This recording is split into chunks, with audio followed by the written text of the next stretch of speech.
සිංහල සිනමාවේ නිර්යජන වශයෙන් හඳුන්වන මාල්නී ෆොන්සේකා මහත්මිය ගැන මේ දිනවලදී විවිධ අසත්‍ය තොරතුරු සමාජ මාධ්‍ය හරහා සංසරණය වනවා. පසුගිය කාලය පුරාවටම ඇය පිළිකා රෝගයකින් පීඩා විඳි බව ඇයට ආදරය කරන රසිකයන් බොහෝ දෙනෙක් දන්නා කරුණක්. ඉතින් පසුගිය දිනක ඇය මෙම රෝගී තත්ත්වය නිසා රෝහල්ගත කර තිබුණා.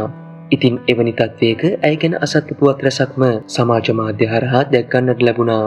ඉතින් මෙම අසත්‍ය තොරතුරු ගැන වගේම ඇයගේ වත්මන් සෞඛ්‍ය තත්ත්වය ගැන මාල්නී ෆොන්සේකා මහත්මියගේ ඥාති දියණියක් වන ජනප්‍රිය සිනමා නිලී සමනලී ෆොන්සේකා මහත්මිය අදහස් දැක්වීමක් කර තිබුණා. සිය Facebook ගිණුමේ සටහනක් එක් කරමින් සමනලී ෆොන්සේකා මහත්මිය මාල්නී ෆොන්සේකා මහත්මිය ගැන මෙසේ අදහස් දැක්වීමක් කර තිබුණා. මම ඇහුවා නැන්දගෙන් මේ පින්තූරයට දාන්න කැප්ෂන් එකක් කියන්න කියලා. මිෂන් කම්ප්ලීටඩ් කියලා දාන්න ෂා කියලා එයා කිව්වා.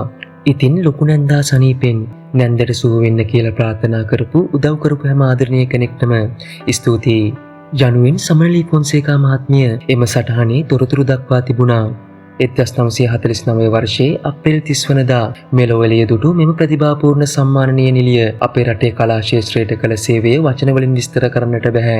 ඉතින් එවැනි තත්වයක ඇය ගැන අසත්‍ය පුවත් වාර්තා කිරීම ඇයට ආදරය කරන රසිකයන් විදියට කිසිසේත්ම අනුමත කරන්නට බෑ.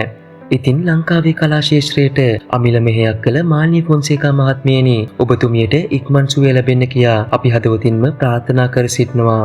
ඔබට ආදරය කරන සුවහසක් රසිකයන්ගේ ප්‍රාර්ථනාවද එය වනු ඇති.